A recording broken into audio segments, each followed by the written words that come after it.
Assalamualaikum warahmatullahi wabarakatuh. Om Waalaikumsalam. Swastiastu, Namo Buddhaya, salam kebajikan, salam jaya jaya jaya jaya. Halo teman-teman Waalaikumsalam. semuanya, selamat datang di podcast kita hari ini.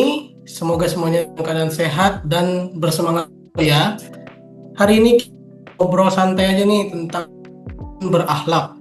Nah, itu bukan sekedar slogan ya teman-teman, tapi memang ada dalam kehidupan kita dalam bekerja di bidang aparatur sipil negara.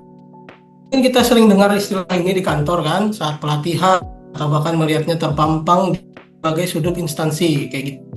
Tapi sebenarnya seperti apa sih ASN berakhlak itu? Dan bagaimana dalam pekerjaan kita sehari-hari? Untuk membahas itu semuanya sudah hadir bersama saya empat narasumber yang siap berbagi cerita dan pengalaman mereka seputar pekerjaan mereka di bidang masing-masing dan korelasinya dengan ASN berakhlak. Halo semuanya. Halo, Halo. apa Halo, kabar? halo, Halo, halo. gimana kabarnya kalian semuanya? Apakah baik-baik saja?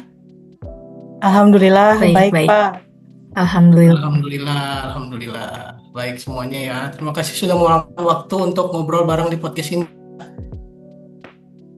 Nah, jadi besarnya ASN berakhlak itu sebetulnya, hmm, saya mau mulai dari narasumber pertama dulu deh ya. Kalau ada teman yang baru jadi ASN nih, misalkan dia baru daftar nih, terus lolos kan, lalu dia nanya nih, sebenarnya ASN berhalak itu kayak gimana sih? Apa gitu, gimana gitu? Jawabannya kayak gimana kira-kira? Oke, siap. Terima kasih atas pertanyaannya. Jadi kalau menurut saya itu sederhana aja ya. Jadi ASN berakhlak itu yaitu merupakan sebuah pedoman perilaku bagi ASN dalam bertugas dalam pekerjaannya sehari-hari. Jadi ya bukan cuma hafalan yang ketujuh nilai itu aja, tapi bagaimana kita menyikapi setiap pekerjaan kita dalam bertugas sehari-hari. Gitu aja sih. Jadi berarti bukan sekedar tahu slogannya aja gitu ya, ASN berakhlak gitu Betul. ya? Iya, betul. Karena yang paling penting yaitu prakteknya. Ya, percuma sih kalau belum hafal, tapi belum diterapkan dalam kerjaan sehari-hari gitu. Nah, itu sih kadang-kadangnya ya. Kalau menghafal sih Iya, kayaknya benar gampang sekali. aja gitu ya. Iya, Iya. kan kita Mm. sebagai ASN udah pasti tahu lah ya tujuh core value-nya ASN berharap itu begini ya kan. Tepat sekali, benar. Tuh. Oke, kita lanjut ke narasumber yang kedua. Menurut Mbak sendiri, nilai berorientasi pelayanan itu seperti apa ya dalam pekerjaan ASN ya? Misalkan apa itu contohnya? Boleh bisa dijelaskan sedikit? Oke, kalau menurut saya ya, eh, intinya kita itu menempatkan masyarakat sebagai prioritas. Misal nih, saya kan sebagai petugas foto dan wawancara dalam penerbitan paspor di kantor. Nah, Hmm, ketika hmm. ada pemohon datang mengurus layanan, yang penting kita 5S dulu itu, Bang. Apa tuh lima? Salam, senyum, sapa, sopan, santun. Itu. Jadi Senyum, kita salam, sambut dengan sapa. ramah. Oh, Ya, oke. kita sambut dengan ramah, kita dengarkan kebutuhannya. Kalau ada kendala apa kita bantu, pokoknya kita bantu semaksimal mungkin sih sesuai aturan. Iya, kadang-kadang mau sederhana cuma senyum dan kita membantu sedikit-sedikit yang diperlukan pemohon itu berpengaruh besar juga ya dalam kinerja kita ya ternyata ya. Iya, betul sekali Bang. Masyarakat kan nggak hanya melihat hasil layanannya, tapi juga bagaimana mereka diperlakukan gitu selama proses pelayanan. Kalau dari saya Setuju sih sih, seperti setuju. itu. Setuju, setuju kata mbaknya. Karena pengalaman pelayanan itu yang baik pasti akan meninggalkan kesan positif ya buat masyarakat ya kan. Dan mereka Betul bakal lebih sekali. percaya lagi sama kita ya kan. Oke, kita coba kembali lagi ke narasumber yang pertama. Kalau bicara akuntabel, apa contohnya ya? Paling dekat dengan pekerjaan kita apa ya kira-kira? Kalau untuk nilai akuntabel itu biasanya prakteknya dalam kehidupan sehari-hari itu karena saya sebagai operator BMN atau pengelola BMN itu yang pertama itu contohnya eh, nggak boleh menyalahgunakan kewenangan. Misal saya dikasih mobil kendaraan dinas atau semacamnya itu nggak boleh saya salah gunakan karena semua barang milik negara itu ada pertanggungjawabannya melalui laporan yang kami laporkan setiap per semester gitu. Jadi tiap semester berarti kan dalam 1 tahun itu ada 2 semester kan. Nah itu selalu kami sampaikan laporan mengenai pertanggungjawabannya gitu. Ya, intinya gitu kita harus jujur, bertanggung jawab, profesional dalam bekerja ya, apa kita ya pada umumnya ya kan. Iya benar sekali. Betul, betul. Setuju sama mbaknya. Oke, kita coba ke narasumber yang ketiga deh sekarang. Sekarang kan dunia kerja sedang berubah dengan cepat nih, dibanding zaman-zaman dulu kan, pesat dan lain sebagainya. Menurut mbaknya sendiri, kenapa gitu ASN tuh harus kompeten dalam bekerja? Ya, halo nih. Jadi, kenapa sih kita harus kompeten gitu?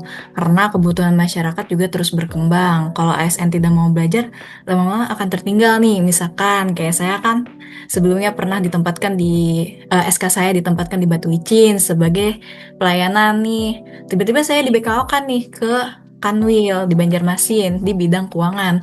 Kalau saya tetap belajar di masa lalu kan itu antara pelayanan dan keuangan kan berbeda nih. Makanya kita harus kompeten. Di mana kita ditempatkan di mana juga kita harus belajar. Makanya apalagi sekarang basis digital itu sudah banyak kan. Makanya kita harus belajar cari-cari di internet atau apapun itu. Apalagi aplikasi yang dipakai pun beda. Misalkan kayak di pelayanan itu khusus webnya web pelayanan apa di imigrasi itu habis itu tiba-tiba saya berubah nih ke tiba-tiba pakai ke Sakti ataupun yang segalanya yang tentang keuangan tuh makanya kita harus kompeten harus bisa belajar apa-apa yang baru.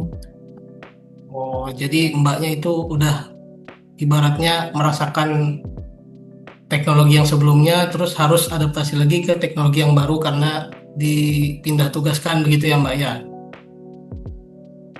Ya, betul. Jadi tantangannya tuh di situ sih. Misalkan kita sudah nyaman sama aplikasi yang sebelumnya nih, apalagi yang kayak di pelayanan itu kan sudah ada aplikasinya.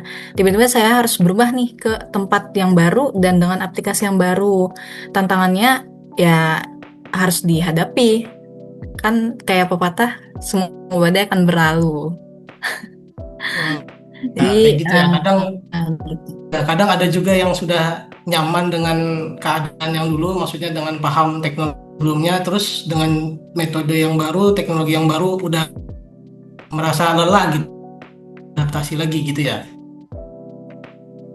Ya, apalagi yang kayak cuman di tempat yang sama tapi teknologinya berkembang lagi itu juga harus belajar lagi kan. Jadi ya itu tantangan yang baru lagi kayak biasanya kita perpajakan dulu mengurus perpajakan di web yang sebelumnya yang lama. Nah, ini sekarang kan kita ada yang muncul lagi Cortex nih. Jadi kita belajar lagi dengan yang baru, hal baru. Itu sih Iya. selalu berkembang setiap tahunnya. Apalagi kan pemerintah juga selalu berganti, mengembangkan, menyempurnakan yang terdahulu lah, sesuai dengan keperluan masyarakat. Oh iya betul. Berarti ASN itu harus bisa cepat adaptif gitu ya dengan perkembangan teknologi karena teknologi sekarang Betul. tuh berkembang sangat pesat sekali ya kan. Jadi harus belajar juga kan dan sesi jangan terpaksa namanya harus dan ya itu kebutuhannya kita kan dalam bekerja tiap hari sebagai aparatur sipil negara ya kan. Iya, betul. Oke, tanya ke narasumber yang ke Mbak, menurut Mbaknya penting sih hubungan yang harmonis di tempat kerja antara kerja gitu. Gimana ya?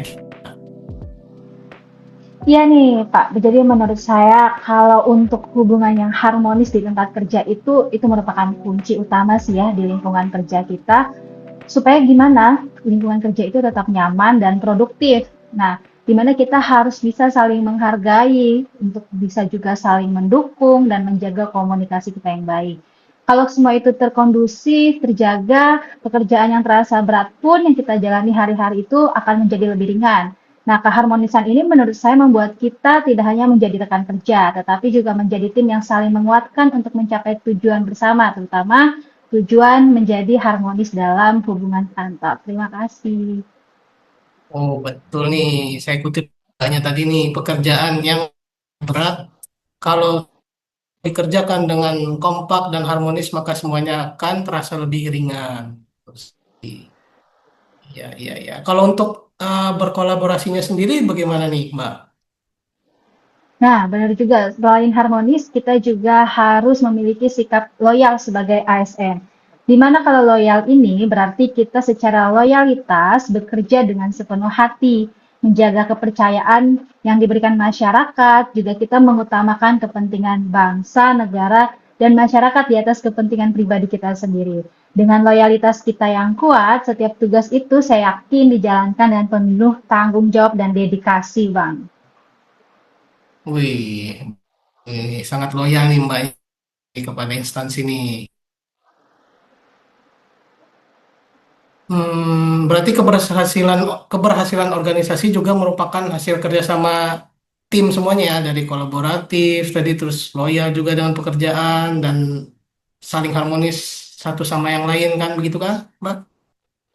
Ya, benar banget, Bang. Itu rasanya seperti dengan kolaboratif, di mana kolaboratif ini penting juga karena hampir semua pekerjaan itu satu sama lain itu saling membutuhkan, saling berbagi ide, dan mendukung satu sama lain. Kita bisa menyelesaikan pekerjaan lebih cepat, efektif, dan hasilnya juga maksimal banget.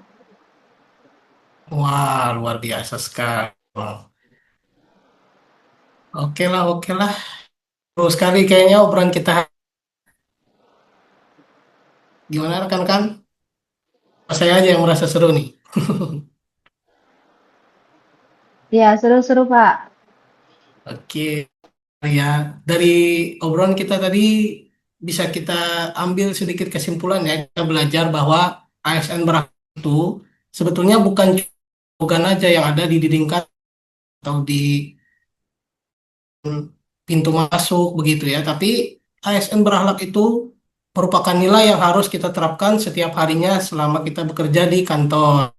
Mulai dari memberikan pelayanan yang terbaik, bekerja dengan tanggung jawab, ajar, menghargai sesama, loyalitas, dan beradaptasi serta kolaborasi yang baik satu dan lain sesama rekan kerja di kantor maupun di instansi kita masing-masing. Oke lah, terima kasih banyak kepada seluruh narasumber yang sudah berbagi ceritanya. Semua mbak-mbak ini keren-keren sekali, inspiratif sekali. Em, bisa sampaikan dadah dulu sama semua sudah membagi. Dadah. Nah, terima Terima kasih. kasih juga kepada Ya, terima kasih juga. host kita. Terima kasih Mbak-Mbak. Oh, terima kasih juga buat teman-teman semua yang sudah mendengarkan podcast ringan kita ini. Simpel saja, santai saja. Semoga bisa dicerna dengan diterima dan diterapkan di dalam kehidupan sehari-hari. Sampai jumpa di episode podcast kita berikutnya. Tetap semangat menjadi ASN berakhlak dan bangga melayani bangsa. ASN berakhlak, bangga melayani Bangga bangsa. melayani bangsa.